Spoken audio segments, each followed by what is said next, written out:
ವೇದ ವಾಕ್ಯವನ್ನೆಲ್ಲ ಮೂರಲಿಂಗಗಳಲ್ಲಿ ಬೋಧಿಸುತ್ತ ಜನರ ವೇದಾಮತಿ ಕೆಡಿಸಿರುವ ಸಾಲಜಗುಣಿಗೆ ಮಣಿಯುವೆನು, ಸಾಲಜಗುಣಿಗೆ ಮಣಿಯುವೆನು. ನಿಜವನ್ನರಿಸುವ ನಿಜ ಗುಣಿಯ ಗ್ರಂಥವನ್ನು ನಿಜವಾಗಿ ನಿಜವನ್ನ ಮೊಳಗಿಸುವ ಸುಜನರಿಗೆ ನಿತ್ಯ ನಮಿಸುವೆನು, ಸುಜನರಿಗೆ ನಿತ್ಯ ನಮಿಸುವೆನು. ಪದ ಜೀವರಿಗೆಲ್ಲ ಅದ್ವೈತ ಬೋಧಿ ಸುಂದರನಾಗಿ ಗೈದ ಶ್ರೀ ಜಗಸಿದ್ಧ ಸಿದ್ಧರುಡರಿಗೆ ನತನಪ್ಪೆ, ಸಿದ್ಧರುಡರಿಗೆ ನತನಪ್ಪೆ. ಬಾಳ ಬಲವೇ ವೇದಾಂತಕ್ಕೆ ಸರಿ ಬಾಳ ಗರ್ಜನೆ ಕೇಳುವ ತನಕ ಬಾಳ ಹೋಗುತ್ತಲಿರ್ಪವೇ ಶಾಸ್ತ್ರವೆಂಬುವ ನರಿಗಳು. ಬಾಳ ಶಕ್ತಿಯ ಸುವರ್ಜನೆ ಬಾಳ ಕೇಳಿದ ಬಳಿಕ ಕೂಗವು, ಬಾಳ ಕೇಳಲು ಬೇಕು ವೇದಾಂತೆಂಬ ಶಾಸ್ತ್ರವನ್ನು.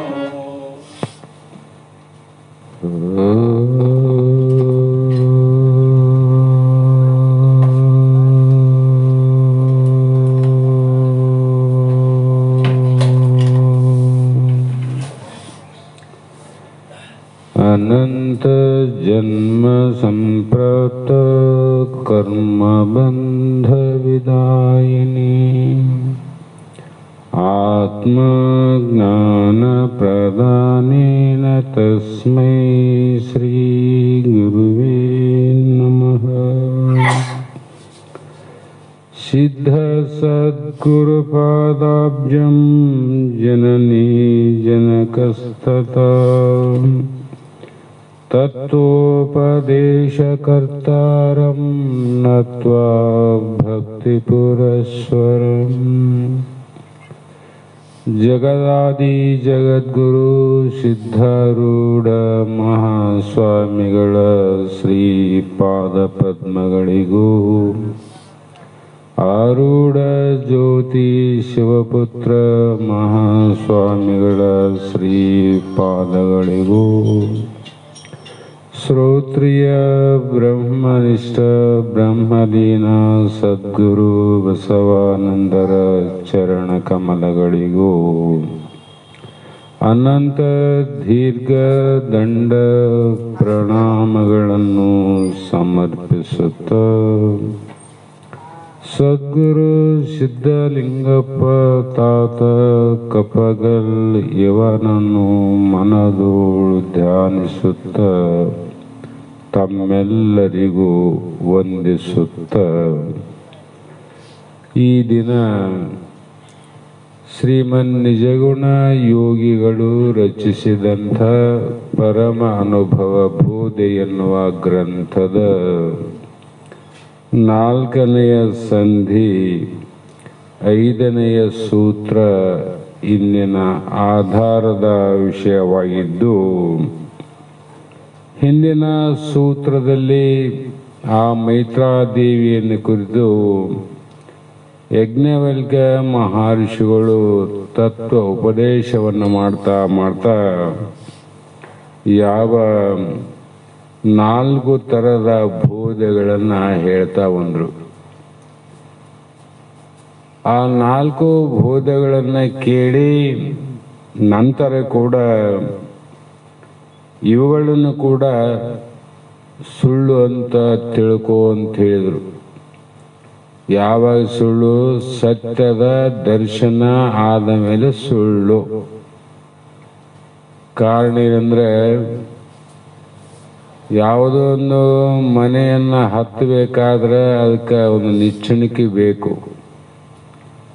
ನಿಚ್ಚಣಿಕೆನದ ಮೇಲೆ ಹೋಗಬೇಕು ಅನ್ನೋನಿಗೆ ಮೇಲೆ ಏರಿದ ಮೇಲೆ ಮತ್ತೆ ನಿಚ್ಚಣಿಕೆಯ ಅವಶ್ಯಕತೆ ಅವನಿಗಿಲ್ಲ. ಹಾಗಾಗಿ ನೀನು ಅಧೋಮುಖವಾಗಿ ಇರುವಾಗ ಮೇಲ್ಮುಖವಾಗಿ ನಿನ್ನ ಸ್ವರೂಪವನ್ನು ತಿಳಿಯಲಿಕ್ಕೆ ಅಲ್ಲಿ ದಶಾಂತರ, ಮುಖಾಂತರ, ಭಾವಾಂತರ, ಅನ್ಯೋನ್ಯ ಆಖ್ಯ ಉಪದೇಶ ಅಂತ 4 ಬೋಧೆಗಳು ತಿಳಿದುಕೊಂಡು ನಂತರ ಅವುಗಳನ್ನು ಕೂಡ ಮಿಥ್ಯ ಅಂತ ನೀ ತಿಳ್ಕೋ.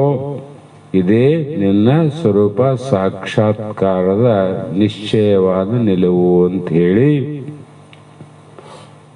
ಈ ಒಂದು ಶ್ರವಣಾದಿ ದೋಷ ಯಾಕಂದ್ರೆ ಅವು ಶ್ರವಣಾದಿ ದೋಷ ರಹಿತವಾಗಿಯೂ ಗೋಚರ ಅಗೋಚರ ರೂಪ ಕರ್ಮರಹಿತವಾಗಿ ಪರಬ್ರಹ್ಮವನ್ನು ತಿಳಿಬೇಕಾಗಿದೆ. ನಾವು ಎಲ್ಲಿಯವರೆಗೂ ಹೋಗಿ ತಿಳಿಬೇಕು? ಯಾವುದಕ್ಕೆ ನಾವು ಲಕ್ಷಣವನ್ನ ಲಾಂಛನವನ್ನ ಪ್ರಪಂಚದಲ್ಲಾಗಲಿ ಪಾರಮಾರ್ಥದಲ್ಲಾಗಲಿ ಹೇಳ್ತೀವಿ ಮತ್ತು ನಾ ಕೇಳ್ತೇವೆ ಅಂದರೆ ಅದು ಲಕ್ಷಣಕ್ಕೆ ಒಳಗಾದದ್ದೇ ವಿನಃ ನಮ್ಮ ಸ್ವರೂಪ ನಿರ್ಲಕ್ಷಣಬಹುದು. ನಿರ್ಲಕ್ಷಣ ಅಂತ ಲಕ್ಷಣನೇ ಇಲ್ಲಂದ್ರೆ ಯಾವ ರೀತಿ ಬೋಧೆಯಿಂದ ಕೂಡ ತಿಳಿಯತಕ್ಕದ್ದು ಅಲ್ಲ. ಈ ರೀತಿ ಗುರುಗಳು ತಿಳಿಸಬೇಕು ಅಂತ ಹಿಂದೆಲ್ಲ ಹೇಳ್ಕಂತ ಬಂದರು. ಈಗ ತನ್ನಲ್ಲಿ ಅಡಗಿರಲು ನಿರ್ವಿಕಲ್ಪವಾದ ಯಾವ ತನ್ನ ಪರಿಪೂರ್ಣ ಸ್ವರೂಪ ಉಂಟೋ ಅದು ನಮ್ಮೆಲ್ಲರ ಸಹಜ ಸ್ವರೂಪ. ಯಾವುದು ಪರಿಪೂರ್ಣ ಸ್ವರೂಪ, ಪರಿಪೂರ್ಣ ಯಾವುದು ಆದ ಅದಕ್ಕೆ ಲಕ್ಷಣ ಇಲ್ಲ ನೋಡ್ರಿ. ಲಕ್ಷಣ ಅದಕ್ಕೆ ಹೇಳಕ್ ಬರಂಗಿಲ್ಲ. ಲಕ್ಷಣ ಹೇಳ್ತು ಅಂದ್ರೆ ಅದು ಅಪೂರ್ಣವಾದ ವಸ್ತು. ಹಾಗಾಗಿ ಈ ಮುಂದಿನ ಸೂತ್ರದಲ್ಲಿ ಹೇಗೆ ತಿಳ್ಕೋಬೇಕು ಅನ್ನುವ ವಿಚಾರವನ್ನ ಋಷಿಗಳು ಸಕಲ ವಿಷಯ ವಿರಕ್ತನು ಶುದ್ಧ ವಿದ್ಯೆಯಿಂದ ಅಕಲಂಕ ನಿಜವ ತಾನು ಅರಿಯುವುದು. ನಾ ಹೇಳಿದ್ದನ್ನು ನೀನು ಹೇಗೆ ತಿಳಿದುಕೊಳ್ಳಬೇಕು ಅಂತ ಹೇಳಿದರೆ ಸಕಲ ವಿಷಯಗಳ ವೈರಾಗ್ಯದಿಂದ.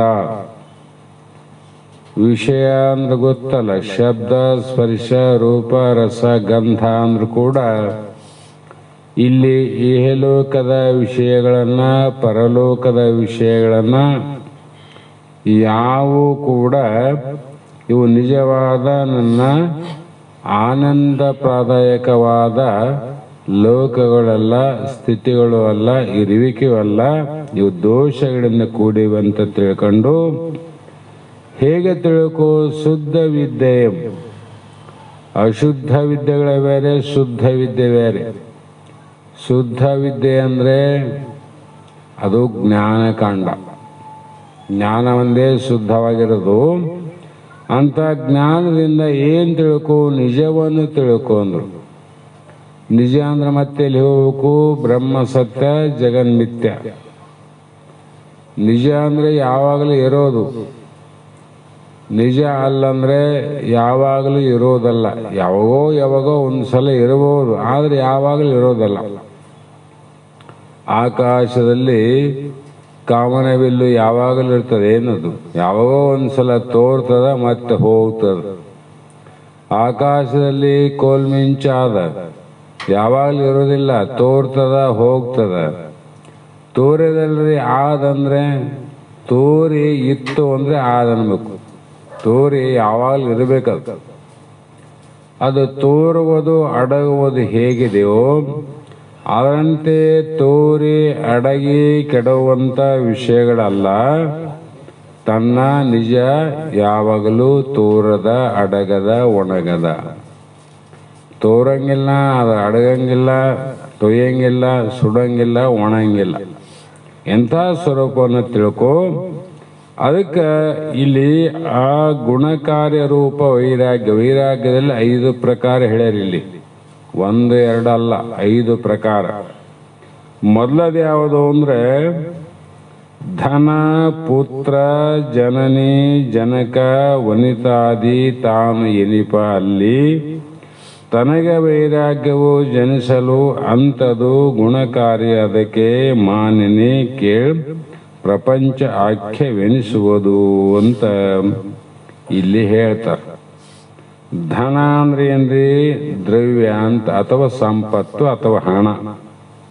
ಪುತ್ರ ಅಂದ್ರೆ ಮಗಳು ಅಥವಾ ಮಗ.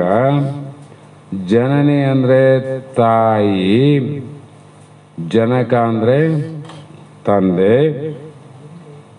ವನಿತಾ ಅಂದ್ರೆ ಹೆಣ್ಣು ಮೊದಲುಗೊಂಡು, ಆ ಸ್ತ್ರೀಯಳೆಯ ಮೊದಲುಗೊಂಡು ಎಲ್ಲ ವಿಷಯಗಳಿವು. ಯಾವುವು? ದ್ರವ್ಯ, ಮಗ, ತಾಯಿ, ತಂದೆ, ಹೆಂಡತಿ ಮೊದಲಾದ ವಿಷಯಗಳಲ್ಲಿ ಮೊದಲು ನನ್ನು ಅಂತ ವ್ಯವಹಾರ ಮಾಡ್ತದ. ನನವಂತ ವ್ಯವಹಾರ ಮಾಡ್ತೀವಲ್ಲ ಅವು. ನಂದ ಹಣ, ನಂದ ಮಗ, ನನ್ನ ತಾಯಿ, ನನ್ನ ಹೆಂಡತಿ, ನನ್ನ ಮಗ, ನನ್ನ ಮಗಳು. ಇದರಲ್ಲಿ ವೈರಾಗ್ಯ ಒಂದ್ರು. ವೈರಾಗ್ಯ ಅಂದ್ರೆ ಇವು ನಾನಲ್ಲ ಅಂತ ನಮ್ಮಲ್ಲಿ ನನವು ಅಂತ ಏನು ತಿಳ್ಕೊಂಡಿದ್ದಿ ಅದೇ ರಾಗ. ನನವು ಅಲ್ಲ ಅನ್ನೋದು ವೈರಾಗ್ಯ ಅಂತ, ಅದು ವಿರಾಗ. ಹೀಗೆ ತೋರಿದರು ಗುಣಕಾರ್ಯವಾದ ವೈರಾಗ್ಯ ಅಂದ್ರು. ಗುಣಕಾರಿ ಅಂದ್ರೆ ಅದಕ್ಕೆ ಮೊದಲು ಕಾರ್ಯ ಪ್ರಾರಂಭ ಆಗ್ತದೆ. ವೈರಾಗ್ಯದ ಗುಣದ ಕಾರ್ಯ ಪ್ರಾರಂಭ ಏನ ಪೂರ್ಣ ಆಗಿಲ್ಲ ಅಂತದು ಪ್ರಾರಂಭ. ಅದಕ್ಕಾಗಿ ಇದನ್ನ ನಾನು ಅಲ್ಲ ಅಂದ್ರೆ ಪ್ರಾರಂಭ ಆಯ್ತು. ಒಂದೊಂದು ಹೆಜ್ಜೆ ಪ್ರಾರಂಭ ಆದಂಗೆ, ಒಂದು ಹೆಜ್ಜೆ, ಇನ್ನೊಂದು ಹೆಜ್ಜೆ, ಇನ್ನೊಂದು ಹೆಜ್ಜೆ. ಅದರಂಗೆ ಇಲ್ಲಿ ನಮಗೆ ಯಾಕೆ ಇಷ್ಟು ತೊಡಕಾಗ್ಯದ ಅಂತಂದ್ರೆ ಇದೆಲ್ಲ ಕಾರ್ಯಕ್ಕೂ ಮೂಲ ಕಾರಣವಾದದ್ದು ಅಜ್ಞಾನ.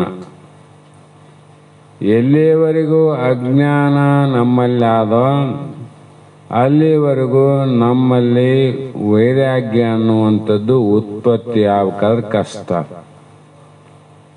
ಜ್ಞಾನದಿಂದನೇ ಎಲ್ಲವೂ ಪ್ರಾರಂಭ ಆಗ್ತಾವ. ಜ್ಞಾನದಿಂದನೇ ಎಲ್ಲ ವಿಚಾರಗಳು ಪ್ರಾರಂಭ ಆಗ್ತಾವ. ಅವಿಚಾರಣೆ ಕೃತೋ ಬಂಧ, ವಿಚಾರಣೆ ಪರಮ ಔಷಧ.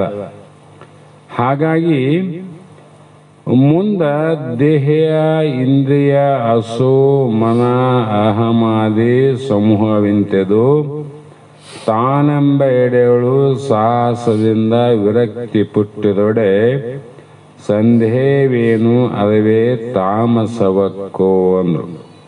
ಇದೂ ತಮೋ ಗುಣದ ವೈರಾಗ್ಯ ಅಂತ ಪ್ರಾರಂಭ ನೋಡಿ. ಈಗ ತಮೋಗುಣ ವೈರಾಗ್ಯ.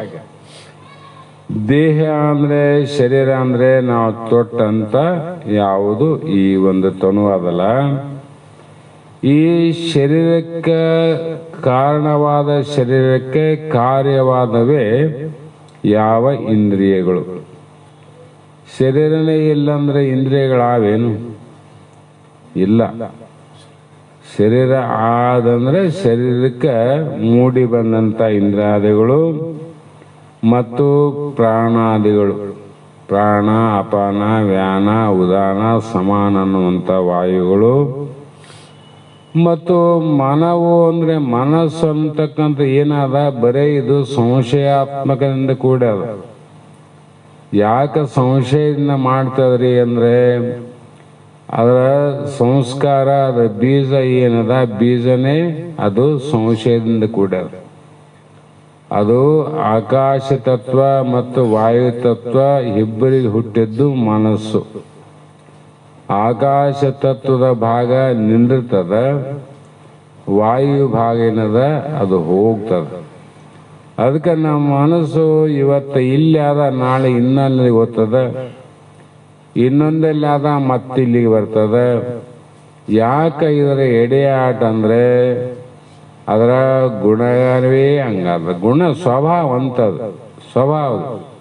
ಕೆಲವರು ಮಾತಾಡುವಾಗ ಗುಕ್ಸಿ ಮಾತಾಡ್ತಾರಲ್ಲ, ಹಿಂಗ್ಯಾಕೆ ಮಾತಾಡ್ತಾನ ಬೇಸ್ ಮಾತಾಡಂದ್ರೆ ಅರೆ ಅದು ಸ್ವಭಾವ ಅಂತ, ಅದನ್ನ ಬದಲಾವಣೆ ಮಾಡಕ್ ಸಾಧ್ಯ ಅದೇನು? ಹಾಗೆ ಇದು ಮನಸ್ಸಿನ ಸ್ವಭಾವ. ಮತ್ತು ಈ ದೇಹದಲ್ಲಿ ಇಂದ್ರಿಯಾದಿಗಳಲ್ಲಿ ಪ್ರಾಣಾದಿಗಳಲ್ಲಿ ನಾನು ಎಂಬ ಅಹಂಕಾರ ಮತ್ತು ಹಿಂದಿನ ಸಂಸ್ಕಾರ ಅವೆಲ್ಲವ ಏನು ಮಾಡಿವು ಅಂದರೆ ನಾನು ನಾನು ನಾನಂತ ಅಂತ ನೋಡು. ಕಣ್ಣು ನಾನು, ಕಿವಿ ನಾನು, ಮೂಗು ನಾನು, ಇವೆಲ್ಲ ನಾನು ಎಂಬ ಎಡೆಯಳು ಈ ದೇಹ ಇಂದ್ರಿಯ ನಾನೆಂಬುವಲ್ಲಿ ಬಹಳ ಪ್ರಯತ್ನ ಮಾಡಿ ನಾನು ಅಲ್ಲ ಅಂತ ತಿಳಿಬೇಕಾದ್ರೆ ಬಾಯಲ್ಲಿ ಹೇಳಿದಷ್ಟು ಸರಳ ಅಲ್ಲ. ಮತ್ತು ನೀನು ಧರಣಿಯನ್ನೆಲ್ಲವ ಸಣ್ಣಿಸಿ ಧೂಳಿ ಮಾಡಲಾಗಿ ಇಷ್ಟು ಜನ್ಮ ಎತ್ತಿ ಬಂದರೂ ಕೂಡ ಇವು ನಾನಲ್ಲ ಅಂತ ತಿಳಿಲಿಕ್ಕಾಗಿಲ್ಲಲ್ಲ. ಇಷ್ಟು ಜನ್ಮ ಅಂದ್ರೆ ಈ ಜನ್ಮದ ಹೇಗೆ ಸಾಧ್ಯ ಆಗ್ತದೆ? ಇಷ್ಟು ಜನ್ಮಕ್ಕೆ ಆಗಲಾರ್ದು ಈ ಒಂದೇ ಜನ್ಮದ ಯಾಕೆ ಆಗ್ತದಂದ್ರೆ ಅದಕ್ಕೆ ಅವರು ಮಹಾತ್ಮರು ಹೇಳ್ಯಾರ, ಇದು ಯಾವ ಮಾನವ ಶರೀರ ಅನ್ನುವುದು ಇದು ಬಹಳ ದುರ್ಲಭವಾಗಿ ಹೊರಗೆ ಬಂದಂಥ ಶರೀರ. ಈ ಶರೀರ ಬಂದಾಗನೇ ಹಿಂದೆ ಬಂದಿಲ್ಲೇನು? ಎಷ್ಟೋ ಸಲ ಶರೀರ ಬಂದು ಹೋಗ್ಯಾವ. ಎಷ್ಟೋ ಸಲ ಈ ಶರೀರ ತೊಟ್ಟು ಬಂದೇ ನರಕಕ್ಕೆ ಹೋಗಿ ಬಂದದ. ಎಷ್ಟೋ ಸಲ ಪುಣ್ಯವನ್ನ ಮಾಡಿ ಸ್ವರ್ಗಕ್ಕೆ ಹೋಗಿ ಬಂದದ, ಇಲ್ಲಂತಲ್ಲ. ಆದರೆ ಯಾವಲಿಗೆ ಹೋಗಿ ಬಂದರೂ ಕೂಡ ಇವು ನಾನಂತ ತಿಳ್ಕೊಂಡ ಹೋಗಿ ಬಂದಿದ್ದಿ. ದೇಹ ನಾನು, ಇಂದ್ರಿಯ ನಾನು, ಹಸು ನಾನು ಅಂತ ಹೋಗಿದ್ದಲ್ಲ. ಈಗ ಹೆಂಗ ಅದು ಅಲ್ಲ ಅಂತ ತಿಳ್ಕೋಬೇಕು? ಹೌದು ಅದು ಅಲ್ಲ ಆಗಬೇಕಲ್ಲ.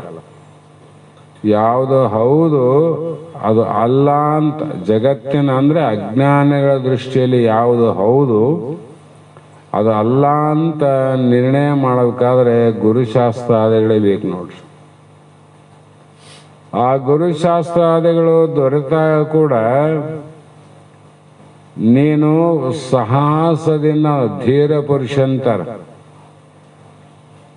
ಧೀರ ಪುರುಷ ಎಲ್ಲೋ ಯಾವನು ಒಬ್ಬನು ಬಹಳ ಸಾಹಸದಿಂದ ಅಂಥ ಗುರು ಶಾಸ್ತ್ರ ಸತ್ಸಂಗಗಳ ಬಲದಿಂದ, ಆ ಬಲದಿಂದ ಏನಾಗ್ತದ, ಇಲ್ಲಿವರೆಗೂ ಏನು ಮೋಹದ ವಸ್ತುಗಳು ನಾನು ನಾನು ನನ್ನ ಅಲ್ಲದ ವಸ್ತುಗಳು ನಾನಂತ ಏನಿರ್ತದೆ, ಆವಾಗ ಅದರ ಮೇಲೆ ವಿರಕ್ತಿ ಅಂದ್ರೆ ಉದಾಸೀನ ಭಾವ ಬರ್ತದ. ಮತ್ತೆ ಅವು ಇರಂಗಿಲ್ಲ ತಿಳ್ಕೊಬಾರ್ದು. ಉದಾಸೀನ ಮೊದಲಂಗ ಲಕ್ಷ್ಯಕ್ಕೆ ಬೆಳಂಗಿಲ್ಲ, ಬಂತು ಹೋಯ್ತು ಅಂತ ಈ ರೀತಿ ಭಾವನೆಗಳು ಬಂದಾಗ ಅಲ್ಲಿ ಏನು ಸಂಶಯ, ಯಾವೊಂದು ಸಂಶಯ ಇರದೆ ಇದೇ ತಮೋಗುಣ ವೈರಾಗ್ಯವಂತ ಹೇಳಿದ್ರು. ಇದು ತಮೋಗುಣ ವೈರಾಗ್ಯನ ಇಲ್ಲಿ ಬರೋದಕ್ಕೆ ಹಣ ಮಲಗ್ತದ, ಇನ್ನು ಮುಂದಿನ ವೈರಾಗ್ಯಕ್ಕೆ ಹೋಗೋದು ಹೆಂಗಂತ. ಹಾಗಾಗಿ ದೇಹಾದಿ ಅಹಂಕಾರಕ್ಕ ಮತ್ತೆ ಇದು ನಾನಲ್ಲ ಅಂದ್ರೆ ನೀ ಇನ್ನೊಂದು ಯಾವುದು ಇರಬೇಕಲ್ಲ. ನನ್ನ ಹೆಸರು ದೇವೇಂದ್ರಪ್ಪ ಅಲ್ಲರಿ ಅಂದ್ರೆ ಮತ್ತೆ ನಿನ್ನ ಹೆಸರು ಏನಂತ ಹೇಳ್ಬೇಕಲ್ಲ, ಇನ್ನೊಂದು ಏನೋ ಇರಬೇಕಲ್ಲ. ಅದ್ರಂಗೆ ಶಾಸ್ತ್ರ ದೃಷ್ಟಿಯಿಂದ ಇವು ನಾನಲ್ಲ ಅಂದ್ರೆ ಮತ್ತೆ ನೀನು ಯಾರು ಅನ್ನುವುದನ್ನ ಮತ್ತೆ ಈ ಮೂರನೇ ನುಡಿಯಲ್ಲಿ ನಿನಗ ಇವೆಲ್ಲ ಹಿಂದೆ ಯಾಕಲ್ಲ ಅಂತ ಹೇಳಿದಂದ್ರೆ ಶಾಸ್ತ್ರದ ಸೂತ್ರದ ಸ್ವಾನುಭಾವದ ಅಡಿಯಲ್ಲಿ ಘಟ ದ್ರಷ್ಟ ಘಟ ಭಿನ್ನ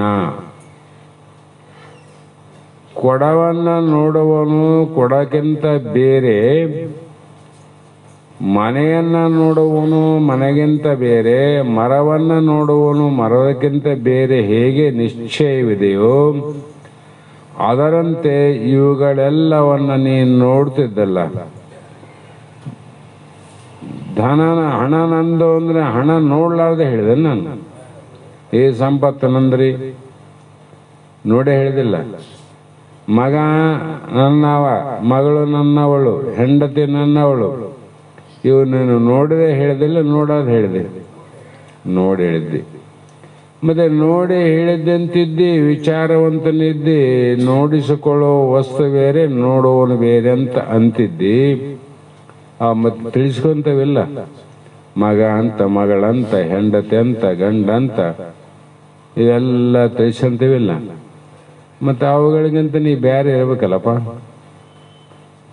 ಬಾಯಲೇ ಬೇರೆ ಅಂತ ಹೇಳ್ತೀವಿ, ಮನಸ್ಸಿನಲ್ಲಿ ಕೂಡ್ತೀವಿ. ಬಾಯಲೇ ಬೇರೆ, ನಮ್ಮ ಸಂಬಂಧ ಇಲ್ಲಪ್ಪ. ಮನಸ್ಸಿನಲ್ಲಿ ಸಂಬಂಧ. ಯಾರಿಗೆ? ನಮ್ಮಂಥವರಿಗೆ. ಜ್ಞಾನಿಗಳಿಗೆ ಮಾತಿನಲ್ಲಿ ನಂದಂತರ, ಮನಸ್ಸಿನಲ್ಲಿ ನಂದಲ್ಲ ಅಂತಾರ. ಸ್ವಲ್ಪ ಎಷ್ಟು ಫರ್ಕ್ ಆದ ನೋಡ್ರಿ. ಅಂದ್ರೆ ತಿಳ್ಕೊಳಕ ಬಹಳ ಸರಳ ಅಂತರು, ಕಠಿಣ ಅಂತರು? ಬಹಳ ಸರಳ ಅದ. ಇದಷ್ಟು ಸರಳವಾದದ್ದು ಯಾವ ವಿದ್ಯೆನಿಲ್ಲ. ಅದಕ್ಕೆ ಇದಂ ಪವಿತ್ರಂ ಬ್ರಹ್ಮವಿದ್ಯೆ. ಇದು ಬಹಳ ಶ್ರೇಷ್ಠವಾದ ವಿದ್ಯೆ. ಇದು ಬ್ರಹ್ಮಜ್ಞಾನ ಬಹಳ ಸರಳವಾದದ್ದು. ಇಲ್ಲಿ ಬಿಡೋದು ಏನಿಲ್ಲ, ತಿಳ್ಕೋದ ಅಷ್ಟೆ. ಹಾಗಾಗಿ ನೀನು ಹೇಗೆ ಅವಲ್ಲಂತ ತಿಳ್ಕೊಂಡಿದ್ದಿ, ಈಗ ತನು ಮೊದಲಾಗಿ ತೋರ್ಪ ಅನಿತನು ಅರಿವ. ಶರೀರ, ಇಂದ್ರಿಯ, ಮನ, ಬುದ್ಧಿ, ಚಿತ್ತ, ಅಹಂಕಾರ ಪರ್ಯಂತರ ನೀನು ತೋರ್ತವಿಲ್ಲ. ನೀ ತಿಳಿತಿದ್ದಿ ನನ್ನ ಮಗ ಅಂತ ತಿಳಿದಂಗ, ನನ್ನ ದೇಹ ಅಂತ ತಿಳಿತಿದ್ದಿ, ನನ್ನ ಇಂದ್ರಿಯ, ನನ್ನ ಮನಸ್ಸು ಅಂತಿದ್ದಂದ್ಮೇಲೆ ಅವನ ಅರಿವ ದ್ರಷ್ಟನೇ ತಾನೆಂಬಲ್ಲಿ. ಅವು ದೃಶ್ಯವಾದ ವಸ್ತುಗಳು ತೋರ್ತಾವ, ಅವೆಲ್ಲ ತಿಳಿತಿದ್ದೆ ಅಂದ್ರೆ ದ್ರಷ್ಟ ಅಂತ ನೀನು. ಅದು ತಿಳಿಸಿಕೊಳ್ಳುವುದು ದೃಶ್ಯ, ತಿಳಿಯುವುದು ದ್ರಷ್ಟ ಅಂತ. ಆ ದ್ರಷ್ಟ ಪುರುಷನೇ ನಾನೆಂಬಲ್ಲಿ. ನಾನೇ ನೋಡಪ್ಪ, ಇವರೆಲ್ಲರಿಗೆ ನಾನೆಲ್ಲ. ಹೆಂಡತಿಗೂ ನಾನೇ, ಮಗನಿಗೂ ನಾನೇ, ಮಗಳಿಗೂ ನಾನೇ, ತಾಯಿಗೂ ನಾನೇ, ತಂದೆಗೂ ನಾನೇ. ಹೌದಲ್ಲ? ಅವೆಲ್ಲವ ನಾನು ಅನ್ನಬೇಡ. ಅವುಗಳೆಲ್ಲರಿಗೂ ನಾನು ನೋಡುವವನು, ಸಾಕುವವನು, ಬೆಳೆಸುವವನು. ಹಿಂಗೋಗು, ಕರ್ತವ್ಯವನ್ನು ಮಾಡು. ಅವರ ಕಾರ್ಯವನ್ನ ನೀನು ಮಾಡಕ್ ಹೋದ್ರೆ ಕೈನೇ ಮುರಿತೇವಿನ. ಅದಕ್ಕೆ ಕಾರ್ಯವೋ ಅಂತ ಹೇಳಿಲ್ಲ, ಕರ್ತವ್ಯವೋ ಧರ್ಮ ಸಂಗ್ರಹ ಅಂದ. ಕರ್ತವ್ಯ ಮಾಡು, ಕಾರ್ಯ ಮಾಡಕ್ ಹೋಗಬೇಡ. ಹಾಗಾಗಿ ಆ ದ್ರಷ್ಟನೇ ನಾನೆಂಬ ವೈರಾಗ್ಯವು ತನಗೆ ಉತ್ಪತ್ತಿಯಾಗಲು ನಮ್ಮಲ್ಲಿ ಹುಟ್ಟಿತು ಅಂದ್ರೆ ಅದು ರಾಜಸನೆಂದು ತಿಳಿದುಕೋ ಅಂತ ಹೇಳಿದ್ರಿ. ಯಾಕಂದ್ರೆ ರಜೋಗುಣಾತ್ಮಕ ವೈರಾಗ್ಯ, ಅಲ್ಲಿ ವೈದಾಟ ಅದಿನ್ನ. ಒಮ್ಮೆ ಆ ಕಡೆ ಹೋಗ್ತದ, ಒಮ್ಮೆ ಈ ಕಡೆ ಬರ್ತದ. ಅದು ಯಾವ ರೀತಿ ಅಂದ್ರೆ ಪ್ರಸೂತಿ ವೈರಾಗ್ಯ, ಪುರಾಣ ವೈರಾಗ್ಯ, ಸ್ಮಶಾನ ವೈರಾಗ್ಯ. ಕ್ಷಣದಲ್ಲಿ ಬರ್ತದ, ಮತ್ತೆ ಕ್ಷಣದಲ್ಲಿ ಹೋಗ್ತದ. ಅದಕ್ಕಾಗಿ ಮುಂದೆ ಸಾತ್ವಿಕವಾದ ವೈರಾಗ್ಯ ಯಾವುದು ಅಂದ್ರೆ ದೃಶ್ಯ ದುಃಖಗಳು ಎಂಬ ಉಭಯವಿವು ತೋರದ ಅರಿವೇ ತಾನೆಂದು ಎನಿಪ ಅಲ್ಲಿ ತೋರೆ ನಿಶ್ಚಲವಾದ ನಿಜ ವಿರಾಗತೆ ಅದು ನೀರೇ ಸಾತ್ವಿಕ ಎಂದು ಎನಿಸುತ್ತಿರ್ಕು. ತೋರು ಅಂದ್ರೆ ಏನೇನು ಕಾಣ್ತಾವ, ಕಾಣುವ ಎಲ್ಲವೊಂದು. ನಮ್ಗೇನೇನು ಕಾಣ್ತಾವಲ್ಲ, ನಮಗೆ ಏನೇನು ಕಾಣೋದಿಲ್ರಿ ಅಂತ ಇಟ್ಕೊಳ್ಳೋಣ, ಅವೇನು ಮುಖ್ಯ ಅಲ್ಲ. ಸುಮ್ಮನೆ ಜಗತ್ತನ್ನು ತಿಳ್ಸಕ್ಕೆ ಹೇಳ್ತಾರೆ ತೋರುವ ಅಂದ್ರೆ. ನಿನ್ನ ಶರೀರ ನೀನು ತೋರ್ತದಿಲ್ಲ, ನಿನ್ನ ಇಂದ್ರಿಯ ನೀನು ತೋರ್ತಾವಿಲ್ಲ, ನಿನ್ನ ಮನಸ್ಸು ನೀನು ತೋರ್ತದ, ನಿನ್ನ ಬುದ್ಧಿ, ನಿನ್ನ ಚಿತ್ತ ಎಲ್ಲವೂ, ನಿನ್ನ ಅಜ್ಞಾನ ಎಲ್ಲವೂ ನಿನಗೆ ತೋರ್ತದಂದ್ರೆ ಆ ದೃಶ್ಯ ಎಲ್ಲವನ್ನ ತಿಳಿಯುವ ದೃಕ್ ನೀನಿದ್ದ ರಷ್ಟ. ಯಾಕಂದ್ರೆ ಇವೆಲ್ಲವನ್ನ ನಾನು ನೋಡ್ತೀನಂದೆಲ್ಲ, ಅದು ನೋಡಿಸಿಕೊಳ್ಳುವ ಮತ್ತು ನೋಡುವ ದೃಶ್ಯ ಮತ್ತು ದೃಕ್ ಎರಡು ತೋರದ ಅರಿವೆ. ಇವೆರಡು ತೋರಬಾರ್ದು ನೋಡು, ಎರಡು ತೋರಬಾರ್ದು. ತೋರದ ಅರಿವೆ ಅಂದ್ರೆ ಅದು ಭಾವರೂಪಾಗಿ ತೋರಬಾರ್ದು, ಅಭಾವರೂಪಾಗಿ ತೋರ್ಬೇಕಂತ ಅರ್ಥ. ಭಾವರೂಪಾಗಿ ತೋರ್ತವ ನಮ್ಗೆ. ಅಭಾವ ರೂಪ ಅಂದ್ರೆ ಇವು ಇವತ್ತ ಇದ್ದು ನಾಳೆ ಇರಲಾರ್ದು ಅಂತ ನೋಡೋ ಭಾವ ಬೇರೆ. ಇವತ್ತ ಇದ್ದು ನಾಳೆ ಇರೋದಿಲ್ಲ ಅಂತ ಮೊದಲೇ ತಿಳ್ಕೊಳ್ಳೋದೇನದ, ತಿಳ್ಕೊಂಡು ನೋಡೋದು ಇದು ಅಭಾವ. ಎದ್ರೂ ಇಲ್ಲಂಗ ಅಂತ ಹೇಳಿಗಿಲ್ಲ. ಆಡು ಭಾಷೆಯಲ್ಲಿ ನೀವೆಲ್ಲ ಹೇಳ್ತೀರಿ, ಏನಪ್ಪ ಮಗ ಎಷ್ಟು ಮಂದಿ, ಒಬ್ಬ ತಾನಪ್ಪ, ಏನು ಮಾಡ್ತಾನಪ್ಪ, ಅವನೇನ್ರಿ ಇದ್ರೂ ಇಲ್ದಂಗಪ್ಪ ಅಂತಿ ಅಂತ್ರ ಎಲ್ಲಿದೆವು.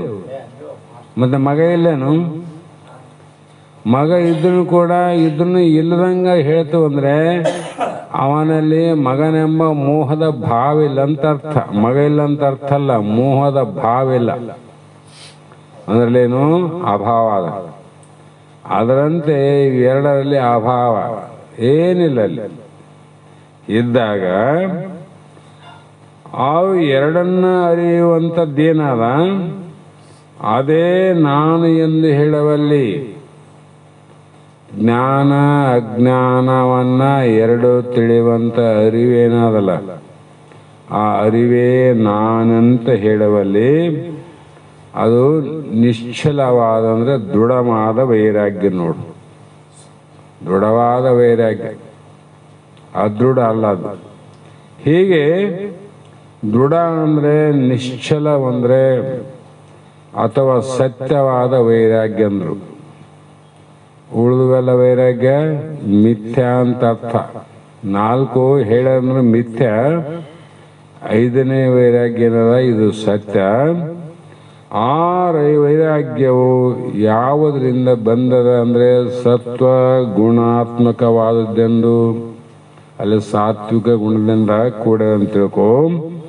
ಅದಕ್ಕೆ ಭಾವ ಅಭಾವ ಎರಡಕ್ಕೂ ಸಾಕ್ಷಿ ಅಂತ. ಮಗ ಇದ್ದ ಅವಾಗ ನೋಡಿದ್ದಿ, ಇಲ್ಲ ಅವಾಗ ನೋಡಿದ್ದಿ, ಇದ್ದದ್ದು ಇಲ್ಲದ್ದು ಎರಡನ್ನ ತಿಳಿದವ್ ನೀ ಇದ್ದೆಲ್ಲ ಅದು ನೀನಂತ ತಿಳ್ಕೊ. ಅದು ಓದದ್ದು ಇದ್ದದ್ದು ಅದು ನೀನ್ ಯಾಕಾದ್, ನೀನು ಅಲ್ಲಲ್ಲ. ಆ ರೀತಿಯಾಗಿ ಅಂಥ ಅಭಾವಕ್ಕೆ ಸಾಕ್ಷಿಯಾಗಿರುವಂತ ಅರಿವೇನದ, ಆ ಜ್ಞಾನದಲ್ಲಿ ಕೂಡ ತನಗೆ ವೈರಾಗ್ಯ ಬರಬೇಕಂದ್ರು. ವೈರಾಗ್ಯ ಅದಕ್ಕೆ ಇಲ್ಲಿ ಮೂರು ಯಾವ ವಾಸನೆಗಳಲ್ಲಿ ಎರಡು ವಾಸನೆಗಳು, ದೃಢವಾದ ವಾಸನೆ ಲೋಕ ವಾಸನೆ, ಇನ್ನೊಂದು ದೇಹ ವಾಸನೆ. ಇವೆರಡು ವಾಸನೆಗಳನ್ನ ತೆಗಿಬೇಕಾಗಿದ್ರೆ ಶಾಸ್ತ್ರ ವಾಸನೆ ಬೇಕು. ಈ ಶಾಸ್ತ್ರ ವಾಸನೆ ಏನದ, ಅವೆರಡು ವಾಸನೆ ಕೆಟ್ಟ ಮೇಲೆ ಇದು ಕೂಡ ನಾಶ ಆಗಬೇಕು. ಕಟ್ಟಿಗೆ ಸುಟ್ಟ ಮೇಲೆ ಬೆಂಕಿ ನಾಶ ಆದಂಗ. ಯಾಕಂದ್ರೆ ಸುಡಕ್ಕೆ ಏನಿಲ್ಲಲ್ಲ, ಅದು ಯಾಕೆ ಇನ್ನೂ ಕಟ್ಟಿಗೆ ಹಾಕಿ ಅಂತಿರು, ತಿಂಗಳಂಗಟ್ಲೆ ಉರಿತದ. ಬೆಂಕಿ ಆರಬಾರ್ದು ಅಂದ್ರೆ ಕಟ್ಟಿಗೆ ಹಾಕಿ ಅಂತಿರು, ಬೆಂಕಿ ಹಂಗೆ ಇರ್ತದ. ಮತ್ತೆ ಕಟ್ಟಿಗೆನೇ ಸುಟ್ಟ ಮೇಲೆ ಬೆಂಕಿ ಹಾಕಿರ್ತದ, ತನ್ನಷ್ಟಕ್ಕೆ ತಾನೇ ನಾಶ ಆಗ್ತದ. ಅದನ್ನ ನಾಶ ಮಾಡಿಕೊಳ್ಳಲಿಕ್ಕೆ ಅಲಕ್ಷ್ಯ ಮಾಡಬಾರದು. ಅಲಕ್ಷ್ಯ ಮಾಡಬಾರದು. ಒಂದು ಚೂರು ಎಲ್ಲಾನ ಇತ್ತಂದ್ರೆ ಅದನ್ನು ಕೂಡ ಆಗಿಂದಾಗಲೇ ಅದನ್ನು ನಾಶ ಮಾಡಬೇಕು. ಒಬ್ಬನ ರೈತ ಇದ್ದ, ಮೊದಲ ಕಾಲದಲ್ಲಿ ಹತ್ತಿ ಕೊಟ್ರಿ ಜೋಳದ ಕೊಟ್ರಿ ಅಂತ ಕಟ್ತಿದ್ರು. ದೊಡ್ಡ ದೊಡ್ಡ ಮಂತೆ ಅಂದಾಗ ಜ್ವಾಳ ಸುರು ಬಿಡೋದು, ಹತ್ತಿ ಕೊಟ್ರೆ ಅಂದರೆ ಹತ್ತಿನೇ ತುಳಿದು ಬಿಡೋದು, 200 ಮಣ 300 ಮಣ ಅಂತಲ್ಲಿ ಹತ್ತಿ ಕೊಟ್ರೆ ಇಲ್ಲಿ ಏನಾಯ್ತು, ಅಚಾನಕ್ ಬೆಂಕಿ ಬಿತ್ತು ನೋಡ್ರಿ. ಆವಾಗ ಏನು ಮಾಡ್ತಾರ, ನೀರನ್ನ ಸಹಾಯದಿಂದಾಗಲಿ ಇನ್ನೊಂದರಿಂದ ಆ ಬೆಂಕಿ ಎಲ್ಲ ನಾಶ ಮಾಡ್ತಾರೆ. ಬೆಂಕಿಯೆಲ್ಲ ಹೋಯ್ತು. ಆಯ್ತು, ಇನ್ನೆಲ್ಲ ಬೆಂಕಿ ಎಲ್ಲ ಆರೇ ಬಿಟ್ಟದಂತ ಸ್ವಲ್ಪ ಲಕ್ಷ್ಯ ಕಡಿಮೆ ಮಾಡಿದ. ಇನ್ನೇನಂತ ಒಳಗಡೆ ಇಲ್ಲೋ ಒಂದು ಚೂರು ಉಳ್ಕಣ, ಒಂದೇ ಚೂರು. ಆ ಸಣ್ಣ ಕಿಡಿಯಿಂದ ಮತ್ತೆ ಇಡೀ ಹತ್ತಿಯನ್ನೆಲ್ಲ ಸುಟ್ಟು ಭಸ್ಮ ಮಾಡ್ತಾರೆ. ಸಣ್ಣದಂತ ಅಲಕ್ಷ್ಯ ಮಾಡಂಗಿಲ್ಲ, ಅದನ್ನು ಕೂಡ ಪೂರ್ಣ ಪ್ರಮಾಣದಲ್ಲಿ ಪ್ರಯತ್ನ ಮಾಡಿ ಆರಿಸ್ಬೇಕಂತ ಅರ್ಥ. ಅದರಂತೆ ಶಾಸ್ತ್ರವಾಸನೆ ಗೌಣ ಹಾಕಂತ ಹೋಗ್ತದ. ಆದ್ರೂ ಕೂಡ ಎಲ್ಯಾನ ಒಂದು ಚೂರು ಉಳಿದಿತ್ತು ಅಂದ್ರೆ ಮತ್ತೆ ನಿನ್ನ ಸುಟ್ಟು ಬಿಡ್ತದ. ಈ ತಿಳಿದದ್ದೆಲ್ಲ ನಾಶ ಮಾಡ್ತದ. ಯಾಕಂದ್ರೆ ಅದು ಅಜ್ಞಾನ ಅಷ್ಟು ಪ್ರಬಲ ಅದ. ಏನು ಪ್ರಬಲ ಅದಂದ್ರೆ ಅಂಥ ಜ್ಞಾನವನ್ನ ಆವೃತ್ತಿ ಮಾಡುವಂತ ಶಕ್ತಿಯಾದ ಅಜ್ಞಾನಕ್ಕೆ.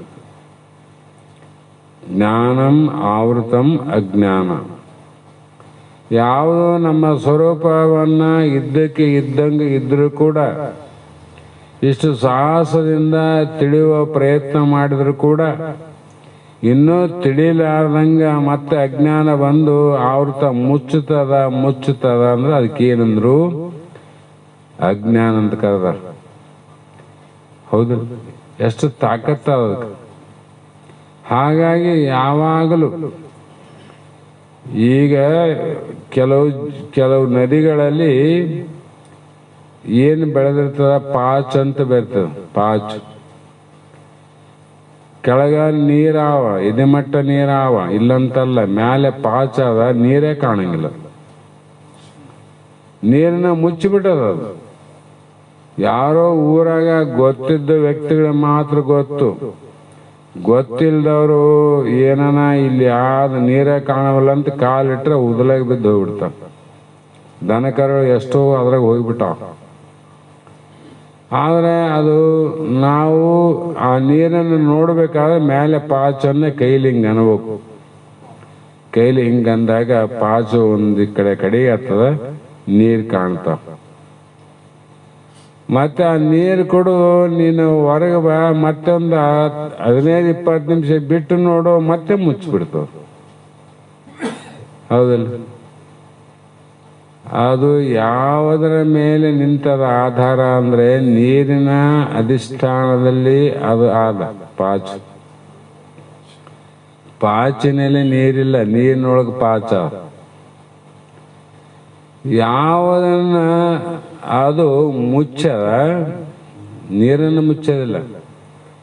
ನೀರಿನಾಗ ತಾನಿದ್ದ ನೀರನ್ನೇ ಅದು ಮುಚ್ಚಿಬಿಟ್ಟದ ನೋಡ್ರಿ. ನೀರು ಕಾಣ್ಲಾದಂಗೆ ಮಾಡ್ತದ. ಅದಂಗೆ ನಮ್ಮೆಲ್ಲ ಸ್ವರೂಪ ಏನದ, ಆ ಸಾಕ್ಷಿ ರೂಪವಾಗಿರ್ತಕ್ಕಂಥ ಚೇತನ ಸ್ವರೂಪ, ಪರಮಾತ್ಮ ಸ್ವರೂಪ, ದೇವಲಿಂಗ ಸ್ವರೂಪ ನಾವಿದ್ದೀವಿ.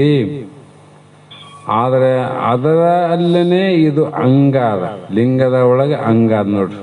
ನೀರಿನ ಮೇಲೆ ಪಾಚಿದ್ದಂಗ ನಿತ್ಯವಾದ ಲಿಂಗದ ಮೇಲೆ ಅನಿತ್ಯವಾದ ಅಂಗ ಕೂಡ ಶರೀರ, ಸಪ್ತಧಾತು. ಇದು ಗುರುಶಾಸ್ತ್ರಾದಿಗಳಿಂದ ನೀರು ಸರಳ ಮಾಡಿದಂಗೆ ಮಾಡೋದಲ್ಲ. ಇದು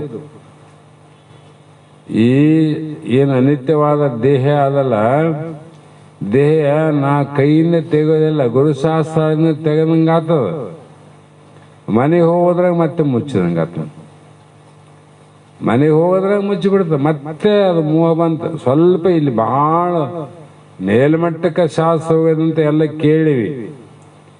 ಮನೆಗೆ ಹೋದ್ರೆ ಸಣ್ಣ ಏನು ಸಂಸಾರದ ಬಂತಂದ್ರೆ ಅಷ್ಟೇ ಕೆಳಮಟ್ಟಕ್ಕೆ ಬಂದ್ಬಿಡ್ತೀವಿ ನಾವು. ಎಷ್ಟು ಮೇಲ್ಮಟ್ಟಕ್ಕೆ ಹೋಗಿವಿ ಅಷ್ಟೇ ಕೆಳಮಟ್ಟಕ್ಕೆ ಬರ್ತೀವಿಲ್ಲ. ಅರೆ ಈಗ ಎಷ್ಟು ಇಲ್ಲಿಗೆ ಹೋಗಿದ್ದೀವಲ್ಲ, ಈಗ ಯಾಕೆ ಹಿಂಗಾಯ್ತು ಅಂದ್ರೆ ಅದು ಹಂಗೆ ಮಾಡ್ತದೆ. ಅಜ್ಞಾನ ಎಂಬುದು ಸಾಮಾನ್ಯ ಎಲ್ಲದು. ಅದು ಎಂತೆಂಥ ಮಹಾತ್ಮನ ಮುಂದೆ ಹೋಗ್ಬಿಟ್ಟಿಲ್ಲ. ಅದಕ್ಕೆ ಏನು ಮಾಡಬೇಕು ಅಂದರೆ ಸಾಹಸದಿಂದ ಬಹಳ ಪ್ರಯತ್ನದಿಂದ ಆದಷ್ಟು ಮಟ್ಟಿಗೆ ಆ ಪಾಚನ್ನ ಕಿತ್ತಿ ಹಾಕುವ ಪ್ರಯತ್ನ ಮಾಡು, ಮತ್ತೆ ಮುಚ್ಚಂಗಿಲ್ಲ, ಮುಚ್ಚದಲ್ಲಿ.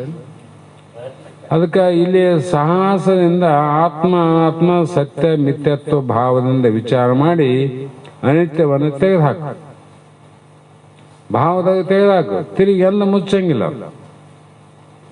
ಅದು ಭಾವದಾಗ ತೆಗಿಲಾರ್ದ ಏನನ್ನ ಆದ್ರೆ ಮರುಕಳಿಸುವುದು ಅಂದ್ರೇನು, ಪುನಃ ನಮ್ಮ ನೆನಪಿಗೆ ಬರ್ತಾವ. ನೆನಪಿಗೆ ಬರದೆ ನಾವು ಯಾರೋ ಸತ್ತಾರಂತ ಹೆಣಕ್ಕೆ ಹೋಗಿರ್ತೀವಿ, ಅವರು ಸತ್ತಾರ ನಾವು ನೋಡಕ್ ಹೋಗಿವಿ. ಸತ್ತಂತ ಹೆಣ್ಣನ್ನ ಅಥವಾ ಹೆಣ್ಣನ ಮುಂದೆ ಅಳುವಂತವನ್ನ ನೋಡಿ ಅಳಬಾರ್ದಂತ ಹೋದವನು ಕೂಡ ಅವ್ರಿಗಿಂತ ಮುಂಚೆ ಅಳ್ತಾನೆ. ತಾನು ಸತ್ತಿಲ್ಲ, ತನ್ನವರು ಸತ್ತಿಲ್ಲ, ಬೇರೆಯವರು ಸತ್ತಾರ, ಅವನು ನೋಡಕ್ ಹೋದ. ನೀವನು ತನ್ನವ್ರು ಸತ್ತ ತಾನು ಹಳಲಿ, ಆ ಪ್ರಶ್ನೆ ಬೇರೆ. ಬೇರೆಯವ್ರು ಸತ್ತ ತಾನು ಯಾಕೆ ಅಳ್ತಾನಪ್ಪ ಅಂದ್ರೆ ಅವನಿಗೇನು ಭಾವದಲ್ಲಿ ನಮಗನ ಹಿಂಗೆ ಎದ್ದು ನೋಡಪ್ಪ, ನಮ್ಮವನು ಹಿಂಗೆ ಎದ್ದು ನೋಡು, ನನ್ನ ಹೆಂಡತಿ ಹಿಂಗೆ ಎದ್ದು ನೋಡು. ಯಾವ ವಸ್ತುವನ್ನ ನೋಡಿದ ತಕ್ಷಣ ನೆನಪಾಗ್ತದೆ. ಆದರೆ ಅದೇ ಪರವಸ್ತುವನ್ನ ಗುರುಶಾಸ್ತ್ರಾದಿಗಳು, ವೇದ ಸ್ಮೃತಿಗಳು ಎಷ್ಟು ಕಷ್ಟಪಟ್ಟು ನಮ್ಮ ಸ್ವರೂಪನ್ನ ಹೇಳಲ್ಲ, ಅದು ನೆನಪಾಗ್ತದೇನು? ಅದು ನೆನಪು ಅಷ್ಟು ಬೇಗ ಆಗೋದಲ್ಲ, ಅಷ್ಟು ಬೇಗ ಆಗ್ತದೆ. ಯಾಕಾಗಲಿ ಅಂದ್ರೆ ದೋಷ ಏನಿಲ್ಲ ಅದ್ರಾಗ, ಕೇಳೋರಲ್ಲಿ ದೋಷ ಇಲ್ಲ. ಆದರೆ ಬಹುಜನ್ಮದ ಸಂಸ್ಕಾರದ ಒತ್ತಡದಿಂದ ಕಾಣಿಸ್ತದೆ. ಬಹಳ ಜನ್ಮ ಸಂಸಾರದಾಗ ಇವೇ ನುಡಿಕಂತ ಬಂದಿವಲ್ಲ, ನಿದ್ರೆ, ಆಹಾರ, ಭಯ, ಮೈಥುನಂಚ. ಇವು ನಾಲ್ಕೇ ಸಂಸ್ಕಾರ ಬಲ ಇದ್ದ ಕಾರಣ ನಾವು ಅಂದಾಜಿನ ಮೇಲೆ ಹಿಂಗೆ ಆಗ್ತದಂತ ತಿಳಿಯುವಂತ ಒಂದು ವಿಜ್ಞಾನಿಗಳ ಜ್ಞಾನ ಅದ. ನಮಗೆ ವಿಜ್ಞಾನಿಗಳಿದ್ದಂತ ಜ್ಞಾನ ಆದ್ರೆ ಹಿಂಗೆ ಆತ ನೋಡಪ್ಪ. ನಾ ಹೇಳಿಲ್ಲ ಮೊನ್ನೆ,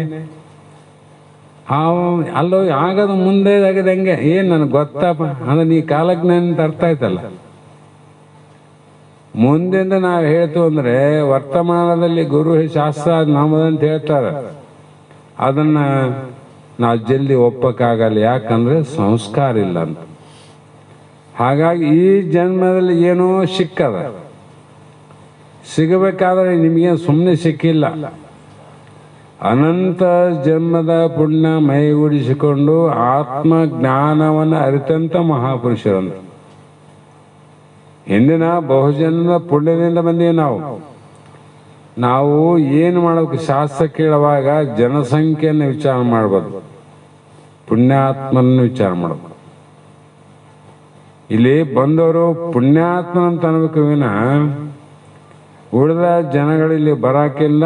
ಬಂದ್ರು ಕೂಡ ಇಲ್ಲಿ ನಿಲ್ಲಂಗಿಲ್ಲ, ನಿಂತರು ಕೂಡ ಬಹಳ ದಿನ ಇರಂಗಿಲ್ಲ, ಹೋಗೋದೆ. ಮತ್ತೆ ಅದು ಹೋಗುವಾಗ ಮತ್ತೆ ಹೆಗಲ ಮೇಲೆ ಕೈ ಹಾಕೊಂಡು ಹೋಗ್ಬಿಡ್ತವೆ. ಹಾಗಾಗಿ ಇಲ್ಲಿ ಗುಣಗಂಧ ಲಕ್ಷಣಾತ್ಮಕ ವೈರಾಗ್ಯ ಹತ್ರ ಮತ್ತೆ ವಾಸನೆ ಇರ್ತದೆ. ಈ ವಾಸನೆ ಕೂಡ ಹೋಗ್ಬೇಕಂತ ಏನು? ನೆರವೇರಿಸುವನು ಪರಬ್ರಹ್ಮ ಆನೆಪ್ಪನೆಂಬ ಅರಿವಿನೊಳಗೆ ತನ ಉದಿಸಲು ವಿರತಿ ಕೇಳಲೆ ಕಾಂತೆ ಗುಣಗಂಧವದು ತಾನೇ ಪರಮ ವೈರಾಗ್ಯವೆಂದೆನಿಪದು. ಪರಮ ವೈರಾಗ್ಯ. ಅದಕ್ಕೆ ಬಸವಾನಂದರು ಇದನ್ನ ಹೇಳುವಾಗ ಹಿಂದಿನ ಶರಣರಲ್ಲಿ ಅವರಲ್ಲಿ ಇವರಲ್ಲಿ ವೈರಾಗ್ಯ ಇದೆ ಅಂತ ಹೇಳಿದ್ರಿ. ಈ 5 ವೈರಾಗ್ಯದಲ್ಲಿ ಎಷ್ಟನೇ ನಂಬರ್ ವೈರಾಗ್ಯ ಇತ್ತು ಅಂತ ಕೇಳ್ತಿದ್ರು ಅವ್ರು. ನೀವು ಕೇಳಿರಿಲ್ಲ? ಇವರಲ್ಲಿ ಎಷ್ಟು ನಂಬರ್ ವೈರಾಗ್ಯ ಇತ್ತು, ಇವರಲ್ಲಿ ಎಷ್ಟು ನಂಬರ್ ವೈರಾಗ್ಯ ಇತ್ತು? 5 ನಮೂನೆ ಅದು ವೈರಾಗ್ಯ. ನಿರವಿಸುವೇನು ಅಂದ್ರೆ ನಾನು ಯಾವುದು ತೋರುವಂತ ಜಗತ್ತೇನದ ಆ ತೋರುವ ಜಗತ್ತಿಗೆ ತೋರದೆ ಆಧಾರವಾಗಿರುವವನು. ಅದಕ್ಕೆ ಸಣ್ಣ ವಿಚಾರ ಮಾಡಬೇಕು ನಾವು. ಆಕಾಶಕ್ಕೆ ಗಗನ ಕಂಬ ತೊಲೆಗಳಿಲ್ಲ ಅಂದರು. ಮನೆಗೆ ಕಂಬ, ಹಳೆ ಮನೆಗೆ ತುಂಡಾವ, ಜಂತ್ಯ ವಾಟಾವ್ ಏನಾವಲ್ಲ, ಅದರ ಆಧಾರ ಮೇಲೆ ನಿಂತದ. ಒಂದು 11 ಫೀಟು 12 ಫೀಟು ಛತ್ತ ಹಾಕ್ಬೇಕಾದ್ರೆ ಆ ಕಂಬ ಎಷ್ಟು ಆಧಾರ ಬೇಕು, ಹೌದಿಲ್ಲ? ಮತ್ತೆ ಗಗನ ಸದೃಶ್ಯಂ ಅಂದ್ರೆ ಆತ್ಮ ಎಷ್ಟು ದೊಡ್ಡವನ ಅಂದ್ರೆ ಆಕಾಶ ಅಂತ ಹೇಳಿ ಆಕಾಶಕ್ಕಿಂತ ದೊಡ್ಡದಾದ ಅದು ಆತ್ಮ ಅಂದ್ರು. ಅದು ಪರಬ್ರಹ್ಮಲ್ಲ. ಈ ಆಕಾಶಕ್ಕೆ ಕಂಬ ಜಂತೆ ವಾಟ ಇಲ್ಲೇ ನಾವೇನು ಇಲ್ಲ ಅಂದ್ರೆ ನಿಂತದಲ್ಲ, ಅದು ನಿಂತಿಲ್ಲ. ಅದು ಯಾವ ಆಧಾರ ಮೇಲೆ ನಿಂತದಂಬುದು ನಿನಗೆ ಗೊತ್ತಾಗ್ಯದ? ಯಾರಿಗೆ ಗೊತ್ತಾಗಿಲ್ಲ ನೋಡ್ರಿ. ಯಾವ ಬಲಿಷ್ಠ ಬಂದು ಹೇಳಿ ಇಂಥದ್ರ ಮೇಲೆ ನಿಂತದ ಆಕಾಶ. ಇದೇ ಆಕಾಶ ತೋರುವಂತ ಕಾಣುವಂತ ಆಕಾಶನೇ ಅದಕ್ಕೆ ಅಧಿಷ್ಠಾನವಾದದ್ದು ಯಾವುದು ಇದೆ ಅಂತ ನಿಂತದ. ಆದ್ರೆ ಅದು ಕಾಣವಲ್ತು, ಆಕಾಶ ಕಾಣ್ತದ. ಅದರಂತೆ ಇಲ್ಲಿ ಕೂಡ ಅಧಿಷ್ಠಾನವಾದ ಪರಬ್ರಹ್ಮ, ಆಧಾರ ಆ ಬ್ರಹ್ಮ, ಅಧೇ ಮಾಯಿ. ಮಾಯೆಗೆ ಆಧಾರವಾದದ್ದು ಯಾವುದು? ಪರಬ್ರಹ್ಮ. ಮಾಯ ಕಾಣ್ತದ, ಬ್ರಹ್ಮ ಕಾಣವಲ್ಲ. ಆಕಾಶ ಕಾಣ್ತದ, ಕಂಬ ಕಾಣವಲ್ಲ, ಹೌದಾ ಇಲ್ಲ? ಆ ರೀತಿ ಇರುವಂತ ಆ ಪರಬ್ರಹ್ಮನೇ ನಾನಪ್ಪೆ ಅಂತ ಅಧಿಷ್ಠಾನವಾಗಿರುತ್ತಂತ ಪರಮಾತ್ಮ ಪರಬ್ರಹ್ಮನೇ ನಾನು ಅಂತ ಎಂಬುವ ಅನ್ನುವ ನಿಜವಾದ ಪೂರ್ಣ ವಸ್ತು, ಅದೇ ಅರಿವು. ಅದು ನಿಜವಾದ ಅರಿವು. ಇವೆಲ್ಲ ಸುಳ್ಳರಿವು ಬೇರೆ. ನಿಜವಾದ ಅರಿವದು ತನಗೆ ವೈರಾಗ್ಯ ಉದಿಸಲು, ಅದರಲ್ಲಿ ಕೂಡ ನಾನು ಅಲ್ಲ, ನಾನಲ್ಲ ಅನ್ನುವ ವೈರಾಗ್ಯ ವಿರತಿ ಬಲಿಯಲೇಬೇಕು, ಮಾತಿನ ಹರಿಯ ಬಿಟ್ಟಿರಬೇಕು, ಬಹು ಏಕಾಂತದಲ್ಲಿರಬೇಕು. ಅದು ಕೂಡ ನಾನಲ್ಲ. ಯಾಕಂದ್ರೆ ಅದನ್ನ ಯಾರಂತ ಹೇಳ್ತಾರೆ? ಆಕಾಶಕ್ಕೆ ಕಂಬ ಸುಮ್ಮನೆ ಇದೆ ಅಂತ ಹೇಳಂಗಿಲ್ಲ, ಆದ್ರೆ ಇದೆ ಅಂತ ಹೇಳಂಗಿಲ್ಲ. ಹಾಗೆ ದೃಶ್ಯ ದೃಕ್ಕು ಅಭಾವ ಉಪಲಕ್ಷಿತ ಸಾಕ್ಷಿಯಲ್ಲಿ ವೈರಾಗ್ಯ ಉಂಟಾದ ಬಳಿಕ ಕಲ್ಪಿತ ಸರ್ವ ಪ್ರಪಂಚಕ್ಕೆ ಅಧಿಷ್ಠಾನವಾದ ಪರಬ್ರಹ್ಮವೇ ನಾನೆಂದು ತೋರಿದರು. ಏನೋ ಒಂದು ಆದ ನಿಂತದ ಆಕಾಶ, ಅದನ್ನ ಯಾರು ಹುಡುಕಕ್ಕೆ ಹೋಗಿಲ್ಲ ನೋಡ್ರಿ. ಯಾರು ಹುಡುಕ್ಯಾರ ಇಲ್ಲಿ?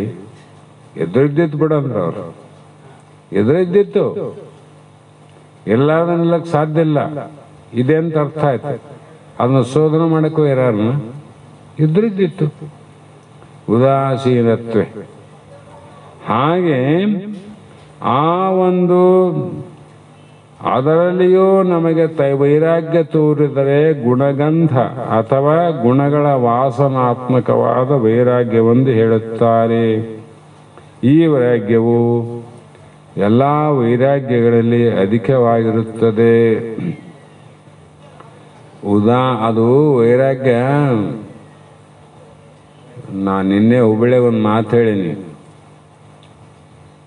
ಈಗ ಸಣ್ಣ ಮಗು ಇರ್ತದೆ, ಶಿಶು, ಅದಕ್ಕೆ ವೈರಾಗ್ಯ ಶಾಲೆ ಅಂತರು, ಭೋಗ ಶಾಲೆ ಅಂತಂದ್ರೆ ವೈರಾಗ್ಯ ಶಾಲೆ.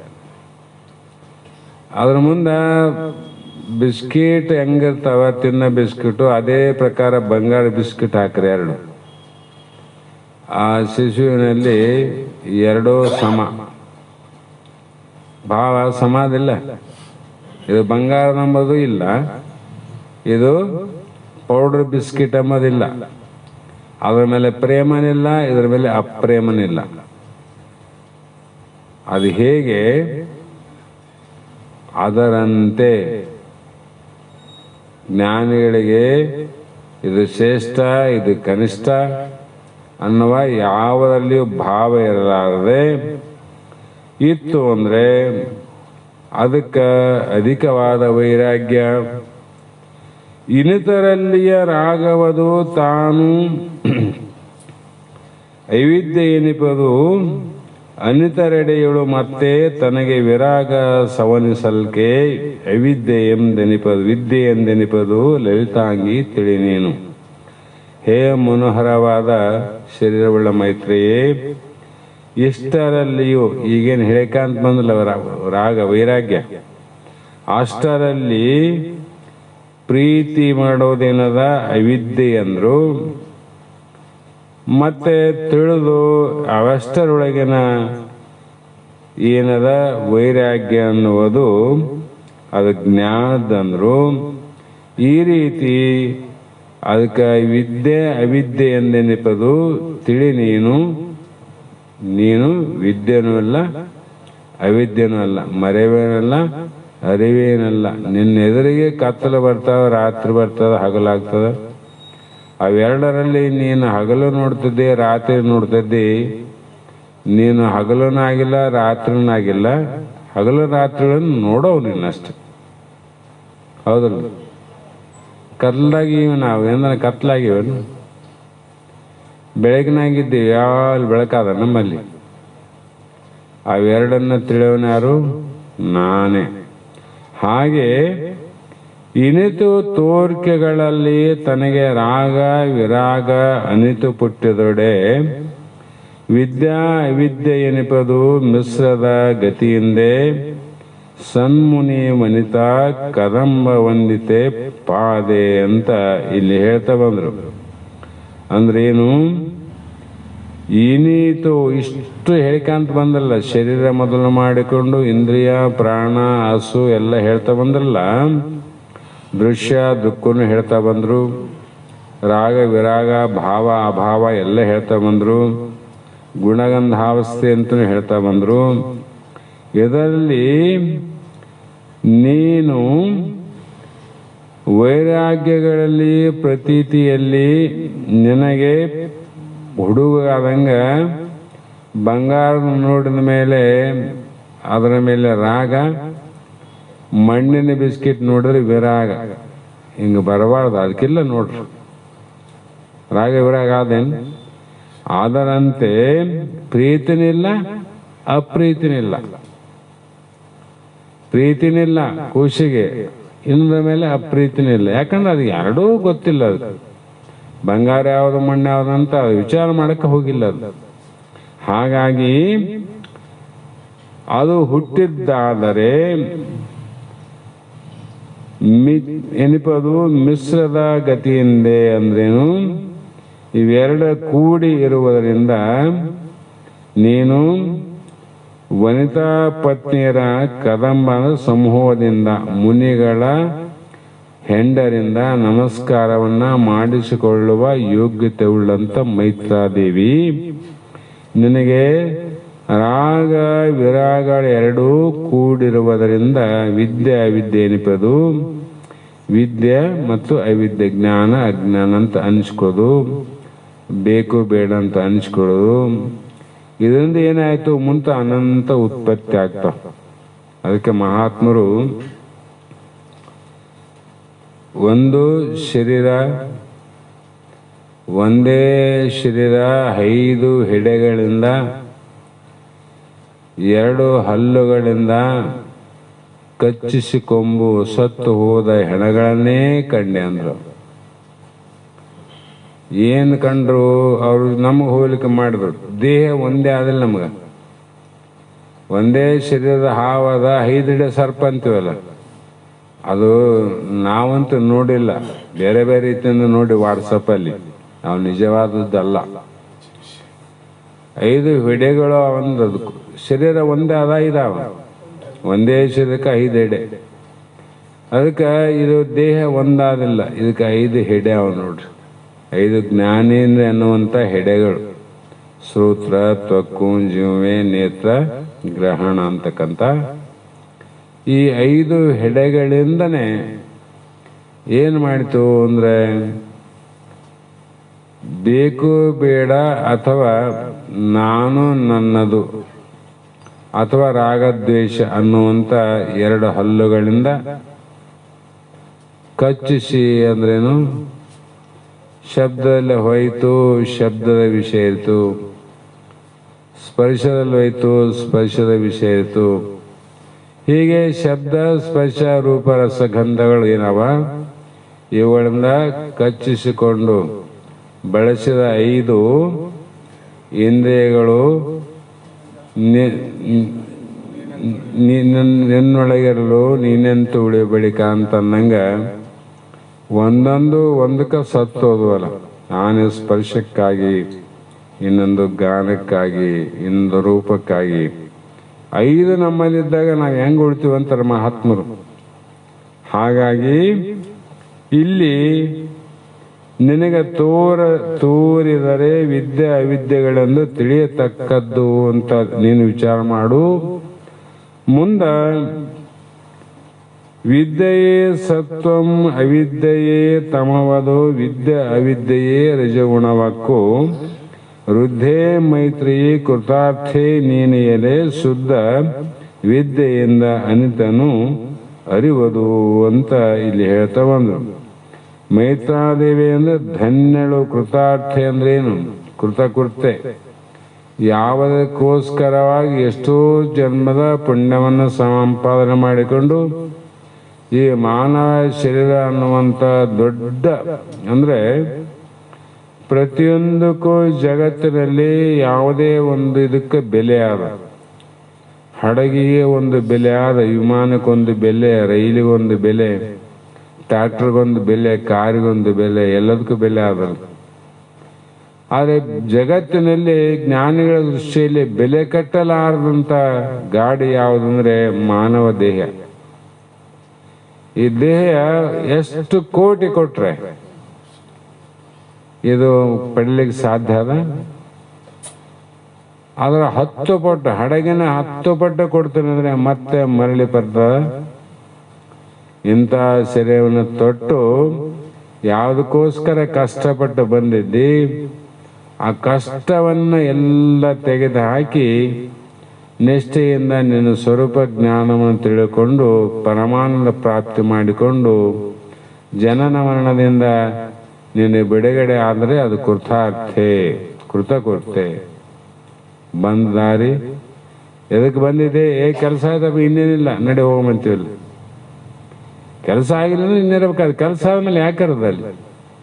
ಹಾಗೆ ಧನ್ಯಳಾದೆ ಇದೆ ಮೈತ್ರಿ, ಶುದ್ಧ ವಿದ್ಯೆಯಿಂದ ನೀನು ನಿಜವಾದ ನಿನ್ನ ಸ್ವರೂಪ ಜ್ಞಾನ ಏನದ, ಆದ್ದರಿಂದ ಇದನ್ನ ಈ ಪ್ರಕಾರವಾಗಿ ನೀನು ತಿಳಿ ಅನ್ನುವಂಥ ಮಾತನ್ನು ಹೇಳ್ತಾ ಬಂದ್ರೆ ಏನ್ ಮಾಡು, ನೀ ತಿಳ್ಕೊ. ಮುಂದೆ ಮೇಲಿನ 3 ಪದ್ಯಗಳಿಂದ 5 ವೈರಾಗ್ಯವನ್ನು ಹೇಳ್ಕೊಂತ ಬಂದ್ರು. ಇವು 3 ಗುಣಗಳ ಸ್ವರೂಪ ಅಂತ ಹೇಳಿದ್ರು. ಆ 3 ಗುಣಮಯಗಳಾದ 5 ವೈರಾಗ್ಯಗಳನ್ನ ಅರಿಯುವಂಥವನು ನಿರ್ಗುಣ ಅಂದ್ರು. ನೀನು ಗುಣ ತಿಳಿತಿದ್ದಂದ್ರೆ ನಿರ್ಗುಣ. ಅದರಿಂದ ಆ ನಿರ್ಗುಣವಾದ ನೀನೇ ಸತ್ಯ, ಅವೆಲ್ಲ ಮಿಥ್ಯಲ್ಲ. ಅದು ಹೇಗಂದ್ರೆ ಗುಣಕಾರ್ಯ ಎಂಬ ಸದ್ಗುಣಮಯವೆಂಬ ಮೇಣ್ ಗುಣ ಗಂಧ ಎಂಬ 5 ವಿರತೆಯೇ ಗುಣರೂಪವೆನಿಸುವ ತ್ರಿವಿಧ ವಿಭಾಗ. ನಿರ್ಗುಣನಾಗಿ ತನ್ನೊಳಿಂತೆವು ಮಿಥ್ಯೆ. ಇವು ಎಲ್ಲಿ ಅವ ಗುಣಗಳಲ್ಲಿ ಅವು ಹುಟ್ಟ್ಯಾವ ಅಂದ್ರೆ ಗುಣಕಾರ್ಯನೇ ವಿನಃ ನೀನು ಗುಣಾತೀತನಾಗಿ ಇರುವಂತ ನಿನಗ ಈ ವೈರಾಗ್ಯಕ್ಕೆ ಸಂಬಂಧ ಏನಂದ್ರೆ ಅವರು ಇದಕ್ಕೆ ಸಂಬಂಧ. ಹಾಗಾಗಿ ಇಲ್ಲಿ ಯಾಕಂದ್ರೆ ಇವು ನಿನ್ನಿಂದ ತಿಳಿಸ್ಕೊಂಡವಿಲ್ಲ. ನಿನ್ನಿಂದ ತಿಳಿಸ್ಕೊಂಡವಂದ್ರೆ ನಿನ್ನ ಹೆಂಡ್ರು ಮಕ್ಕಳು ದನ ಕನಕ ಹೆಂಗ ತಿಳಿಸ್ಕೊಂಡ್ರು ಅದ್ರಂಗೆ ಇವು ತಿಳಿಸ್ಕೊಂತಾವ. ಅವು ನೀನಲ್ಲ ಅಂತ ತಿಳ್ಕೊಂಡಲ್ಲ, ಶಾಸ್ತ್ರ ಕೇಳಿ ಇವನು ನೀನಲ್ಲ ಅಂತ ತಿಳ್ಕೊ. ತಿಳ್ಕೊಂಡಾಗ ಅವು ಕೂಡ ಮಿಥ್ಯೆಗಳಾಗಿವೆ ಅಂದ್ರೆ ಸುಳ್ಳೇ ಸುಳ್ಳು. ಈ ರೀತಿ ತಾನು ಸತ್ಯ ನೋಡು. ಅವು ಸುಳ್ಳಂದ್ರೆ ನೀನು ಸುಳ್ಳಿನ ಅದಕ್ಕೆ ನೀನು ಸತ್ಯ. ಹಾಗಾಗಿ ಅರ್ಥಾತ್ ಯಾವುದು ನೇತ್ರದಿಂದ ನಮ್ಮ ತಿಳಿಸ್ಕೊಂತದ ಅಂದ್ರೆ ರೂಪ, ಅದು ಸುಳ್ಳೆ. ಯಾವುದು ಶ್ರೋತ್ರದಿಂದ ಶಬ್ದ ತಿಳಿದಂತಂದ್ರೆ ಅದು ಸುಳ್ಳೆ. ಹೀಗಾಗಿ ಶಬ್ದ, ಸ್ಪರ್ಶ, ರೂಪ, ರಸಗಂಧ ತಿಳಿಸ್ಕೊಂತ ಒಂದೊಂದು ಇಂದ್ರಿಯಾದಿಗಳಿಗೆ ಅವೆಲ್ಲ ಸುಳ್ಳಲ್ಲ. ಹಾಗಾಗಿ ಯಾಕೆ ಸುಳ್ಳಾದವು? ಅವು ತಿಳಿಸ್ಕೊಂತವ ಸುಳ್ಳಾದವು. ಮತ್ತೆ ಗುಣ ತಿಳಿಸ್ಕೊಂಡವಿಲ್ಲ. ಈಗ ಇವಂಗೆ ಸತ್ಯ ಆತವ? ಅವು ಸುಳ್ಳಾದಂಗ ಇವು ಸುಳ್ಳು. ಆದ್ರೆ ನೀನು ಸತ್ಯ, ನೀ ಸತ್ಯ. ಹಾಗಾಗಿ ಇದು ಹೇಳುವ ಭಾವ. ಇದನ್ನ ಯಾಕೆ ಹೇಳಿದಂದ್ರೆ ಇದನ್ನ ಮತ್ತೆ ನನಗೆ ವೈರಾಗ್ಯನೇ ಬಂದಿಲ್ಲ, ವೈರಾಗ್ಯ ಬಂದಿಲ್ಲ ಅಂತ ಇಲ್ಲೇ ಕುಂತು ಸತ್ತೋಗ್ಬೇಡಂದ್ರ ಅವ್ರು. ಇದ್ರ ನೋಡಿ ವೈರಾಗ್ಯ. ಅದು ನಿನಗೆ ಏನೇನು ತಿಳಿಸಂತವ ಎಲ್ಲವೂ ಮಿಥ್ಯ ನೋಡಪ್ಪ. ಕೆಲವು ಇಂದ್ರಿಯಾದಿಗಳಿಗೆ ಗೋಚರ ಆಗ್ತಾವ, ಕೆಲವು ಅಂತಃಕರಣ ಗೋಚರ ಆಗ್ತಾವ. ಮನ, ಬುದ್ಧಿ, ಚಿತ್ತ, ಅಹಂಕಾರ ಅಂತರೇಂದ್ರಿಯವು. ಬಹಿರಂಗದ ಇಂದ್ರಿಯಗಳಿಗೆ ಗೊತ್ತಾಗ್ತವ ಅಂದ್ರೆ ಅವನಷ್ಟೇ ಇವನಷ್ಟೇ ಅಂತ ಎರಡು ಸುಳ್ಳು ಅಂತ ಹೇಳಿ ಮತ್ತೆ ಇನ್ನೊಂದು ಎರಡು ನೋಡ ಮುಗಿಸ್ಬಿಡಮ್ಮ. ವಿದ್ಯೆಗಳು ಕೂಡದ ಅವಿದ್ಯೆಗಳು ಬೆರಸದ ವಿದ್ಯೆ ಅವಿದ್ಯೆಗಳೆಂಬ ಎರಡರೋಳು ಪೊದ್ದದ ಪರತರಮಾಗಿ ತೋರುವ ಶುದ್ಧ ವಿದ್ಯೆಯೆಂದರಿ ನಿನ್ನ ನೆಲೆ ನೀರೇ. ವಿದ್ಯೆ ಅಂದ್ರೆ ಅಜ್ಞಾನ, ಅವಿದ್ಯೆ ಅಂದ್ರೆ ಜ್ಞಾನ. ಜ್ಞಾನ ಅಜ್ಞಾನ ಎರಡು ಅಂದ್ರೆ ಕೂಡ ಇವು ಅದು ರಜೋಗುಣ ಕೆಲಸ. ಅದು ಇವು ಮೂರು ಗುಣಗಳಿಗೆ ವಿಲಕ್ಷಣನಾದ ನೀನಿದ್ದೆಲ್ಲ. ನಿನ್ನನ್ನು ನೀನು ಆ ವಿಲಕ್ಷಣ ಆಗಿರ್ತಕ್ಕಂಥ ಇದ್ದೆಲ್ಲ. ಅದೇ ಯಾರು ಅಂತ ತಿಳ್ಕೊಂಡ್ರ ಅವರು. ಅದೇ ಯಾರು? ಇಲ್ಲಿ ರೂಪ ನೋಡಿದಾದ್ರೆ ಕಣ್ಣು ಅಂದಿ ತಿಳಿತಿ ಶಾಸ್ತ್ರ ಕೇಳ ಮೇಲೆ. ಕಣ್ಣು ಸ್ವಂತ ನೋಡ್ತದಂದ್ರೆ ಇಲ್ಲ ಅದಕ್ಕೆ ಮನಸ್ಸ ಅಂದ್ರಿ. ಹೀಗೆಲ್ಲ ಗೊತ್ತಾಯ್ತಲ್ಲ, ಎಲ್ಲವನ್ನ ನೀರು ತಿಳಿದಲ್ಲ. ತಿಳಿದ ಮೇಲೆ ನಿನ್ನೆ ಯಾರು ತಿಳಿತಾರ್ರಿ? ನಿನ್ನ ತಿಳಿಯೋನ ಬಂದ್ಬೇಕಲ್ಲ.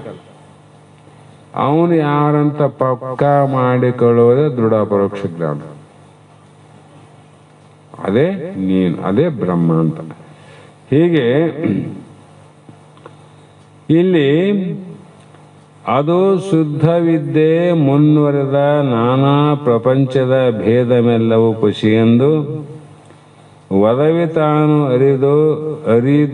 ಅರಿವ ಅಡಗಿ ಪೂರ್ಣ ಆನಂದ ಪದವಾದ ಬರೀ ಅರಿವಿನ ತೋರ್ಕೆ. ಅಲ್ಲೇನದ ಬರೀ ಬಚ್ಚ ಬರೀ ಅರಿವಂದು.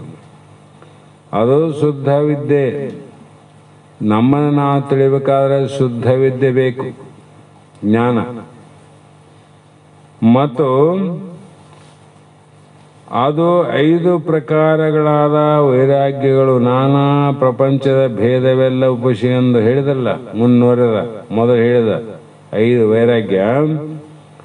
ಯಾವತ್ತು ಭೇದ ಪ್ರಪಂಚ ಆ ಭೇದನ್ನು ಕಾಣ್ತಾವಂದ್ರೆ ಅದರ ಸ್ವರೂಪನು ಭೇದ ಅಂತ ಅರ್ಥ.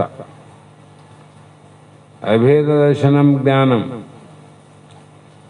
ಯಾಕ ಕಾಣಲಾರ್ದ ಆದಲ್ಲ ಎಲ್ಲರಲ್ಲ, ಅದಕ್ಕೇನು ಭೇದ ಅದೇನು? ಮನೆಗಳಿಗೆ ಭೇದ ಆದ, ಮನೆಯೊಳಗಿನ ಬೈಲಿಗೆ ಭೇದ ಇಲ್ಲ. ದೇಹಾದಿಗಳಿಗೆ ಭೇದ ಆದ, ದೇಹಾದಿಗಳಿರುವಂತ ಅದೇನು ಬ್ರಹ್ಮ ಅದಲ್ಲ ಅದಕ್ಕೆ ಭೇದ ಇಲ್ಲ ಅಂದಾಗ ಈ ಒಂದು ಭೇದದಿಂದ ಕೂಡಿದ್ದು ಎಲ್ಲವೂ ಮಿಥ್ಯ. ಏಕರಸವಾದ ನಿರುಪಾಧಿಕ ಶುದ್ಧ ಚೈತನ್ಯ ಸತ್ಯ. ಅಲ್ಲೇನದ ಬಯಲು ಸತ್ಯ ಅದ, ಮನೆ ಮಿಥ್ಯ ಅದ. ಅದಕ್ಕೆ ದೇಹ ಪ್ರಪಂಚ ಮಿಥ್ಯ ಅದ.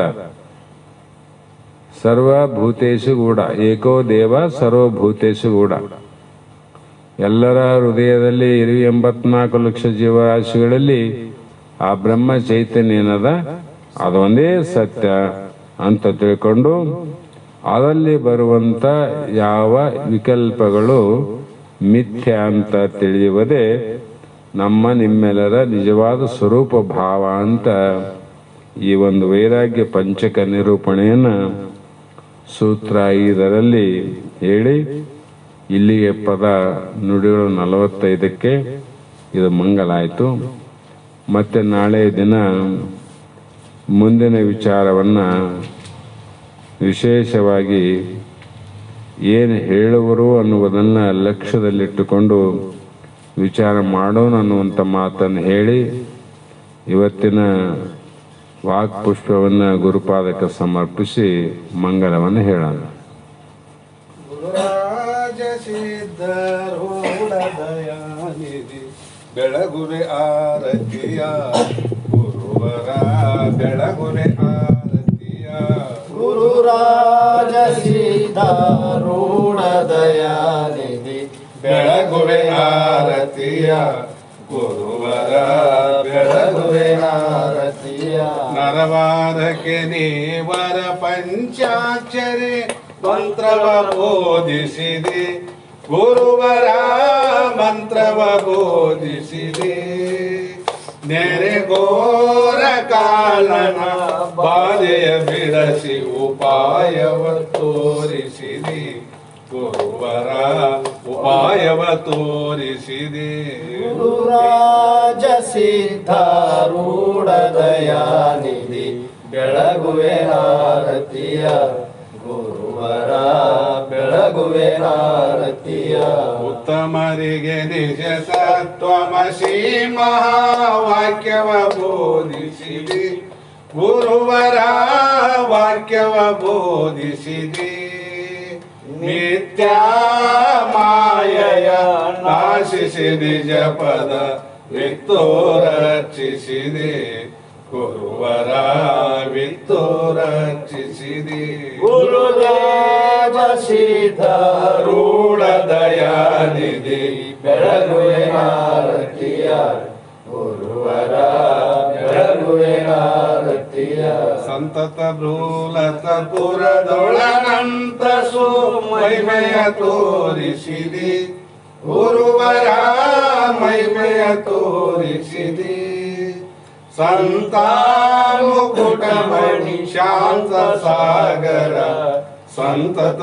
ವಾಸಿಸಿದೆ ಗುರುವರ ಸತತ ವಾಸಿಸಿದೆ ಗುರುದೇವ ಸಿದ್ಧಾರೂಢ ದಯಾನಿಧಿ ಬೆಳಗುವೆ ಆರತಿಯ ಗುರುವರ ಬೆಳಗುವೆ ಆರತಿಯ ಹರವೋಂ ಚೈತನ್ಯಂ ಶಾಶ್ವತಂ ಶಾಂತಂ ವ್ಯೋಮಾತೀತಂ ನಿರಂಜನಂ ನಾದಬಿಂದು ಕಲಾತೀತಂ ತಸ್ಮೈ ಶ್ರೀ ಗುರುವೇ ನಮಃ.